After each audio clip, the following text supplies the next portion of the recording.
Hello friends, जो हमारा chapter चल रहा था क्लास 12th का पुष्पीय पादपों में लैंगिक जनन, वो कंप्लीट हो गया। आज हम पढ़ेंगे क्लास 12th का चैप्टर नंबर 3 मानव जनन, ह्यूमन रिप्रोडक्शन।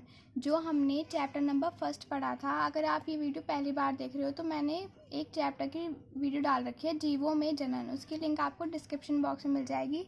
वो था जीवों में जनन और ये है मानव जनन, जो थोड़ा सेम है, बस इसमें थोड़ा सा ह्यूमंस के बारे में बताया गया है। इसलिए आप पहले वाला चैप्टर की वीडियोस देख लें, उसकी लिंक आपको डिस्क्रिप्शन में बॉक्स में मिल जाएगी। जीवों में जनन उस चैप्टर का नाम है।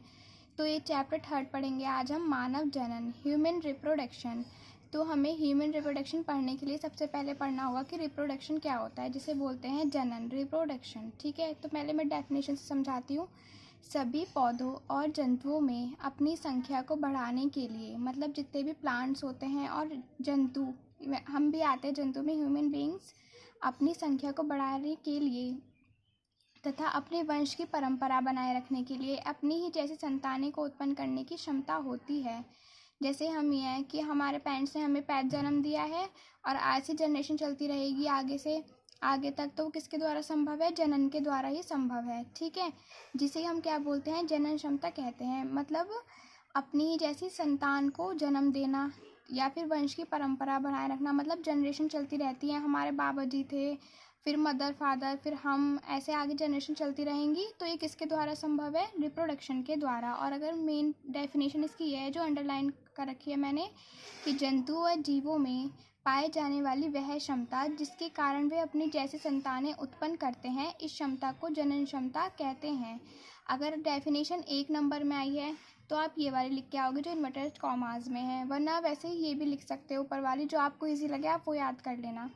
तो जंतुओं में व जीवों में जनन की क्षमता पाई जाती है, मतलब कि अपनी जैसी संतानें उत्पन्न करने की क्षमता पाई जाती है ह्यूमंस में, हम लोगों में भी। तो इसी को हम कहते हैं जनन क्षमता। ठीक है, तो जो अब इसके पार्ट्स देखो। रिप्रोडक्शन के 2 पार्ट्स होते हैं। सेक्सुअल रिप्रोडक्शन जिसे बोलते हैं हम लैंगिक जनन, ठीक है। एसेक्सुअल रिप्रोडक्शन जिसे बोलते हैं अलैंगिक जनन। ठीक है, तो हम पहले पढ़ेंगे लैंगिक जनन। सेक्सुअल रिप्रोडक्शन जनन की वह प्रक्रिया जिसमें जंतुओं के नर व मादा जनन अंगों में मेल व फीमेल के गैमेट का निर्माण होता है।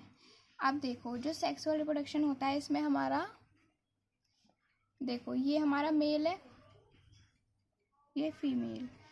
तो इसलिए अब आपको, अगर आपने पहली वीडियोस देख लोगे तो आपको समझ आ जाएगा गैमेट वाली बात। इसलिए चैप्टर नंबर 1 की वीडियो आप देख लेना, उसमें और डिटेल से बताया गया है, क्योंकि वो 1st चैप्टर था जीवों में जनन, उसमें जनन के बारे में ज़्यादा बताया गया है। ठीक है, तो नर व मादा गैमेट, अब मैंने उस वीडियो में बता रखा है कि क्या होते हैं। तो मेल गैमेट आपको याद रखना है, गैमेट को हिंदी में बोलते हैं युग्मक। ठीक है, तो मेल गैमेट होता है स्पर्म और फीमेल गैमेट होता है ओवम।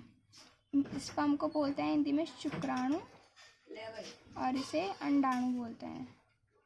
ठीक है, ये अब आपसे कोई भी पूछे कि फीमेल और मेल गैमेट क्या होते हैं, ठीक है, तो याद रखना है आपको ये ज़रूर कि फीमेल गैमेट ओवम और मेल गैमेट स्पर्म, याद रखोगे। ठीक है, तथा इनके निषेचन से एक जायगोट बनता है। इन दोनों में जब निषेचन होगा, निषेचन की वीडियो भी आपको चैप्टर नंबर 1 में मिलेगी। ठीक है, तो इनका निषेचन होगा, तो हमारे जब इनका ये क्रॉस हुआ, इसको बोला हमने निषेचन, मतलब ये जब मिलेंगे, निषेचन को बोलते हैं फर्टिलाइजेशन। तो इन दोनों के मिलने पे एक संरचना बनती है जिसे हम क्या बोलते हैं? जायगोट। ये लिखा एक जायगोट, जायगोट को हिंदी में बोलते हैं युग्मनज का निर्माण होता है, जो विकसित होकर नई संतान का निर्माण करता है। इसका एग्जाम्पल देखो, आपको एग्जाम्पल ज़रूर लिख के आना है। मनुष्य के साथ सभी उच्च जंतुओं में, ह्यूमंस में, तो यही ह्यूमंस में जो होता है वो सेक्सुअल रिप्रोडक्शन होता है। ठीक है, और आपको ये याद रखना है कि मेल गैमेट क्या होता है, फीमेल गैमेट क्या होता है, और इनके संयुग्मन से ही जायगोट बनता है। जब जायगोट डेवलप हो जाएगा, मतलब इसमें और वृद्धि होगी, तो यही केस में न्यू संतान में डेवलप हो जाएगा, चेंज हो जाएगा।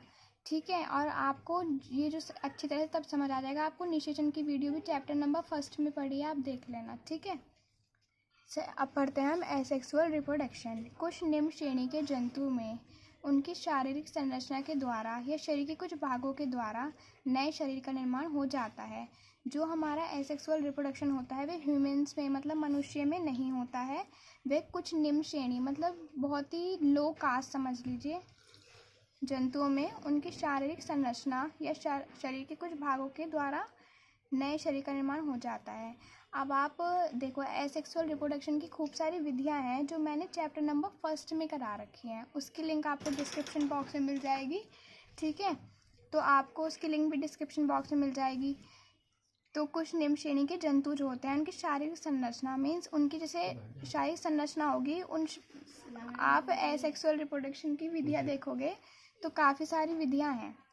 उसमें आप देखोगे काफ़ी सारी विधियाँ हैं तो उसमें आपको समझ आ जाएगा कि निम्न श्रेणी के जंतु में उनके शरीर के द्वारा कैसे होता है। जैसे मैं आपको अभी भी एग्जांपल समझा देती हूँ। कैसे प्लेन एरिया जंतु है, प्लेन एरिया जैसे इस प्लेन एरिया हो गया, इसको हम काटेंगे ना तो इसके प्रत्येक भाग से जितने भी काटा है प्रत्येक भाग से न्यू प्लेन एरिया उग जाएगा। तो इसमें जो एक्सेक्सुअल रिप्रोडक्शन होता है इसमें इस टाइप से होता है नए शरीर का निर्माण, ठीक है। इस क्रिया को क्या बोलते हैं, एसेक्सुअल रिप्रोडक्शन बोलते हैं। इसके एग्जाम्पल है प्रोटोजोआ व पोरीफेरा संघ। संघ क्या होता है, फाइलम। मतलब जो ये जीव होते हैं इनकी एक तरह से कैसे समझ लो ग्रुप होता है जिसको हम संघ बोलते हैं, जिसको इंग्लिश में बोलते हैं फाइलम, ठीक है। अब नेक्स्ट वीडियो में हम आगे की पढ़ेंगे। आपको वीडियो पसंद आए तो लाइक कर देना, चैनल को सब्सक्राइब कर देना। Thank you for watching.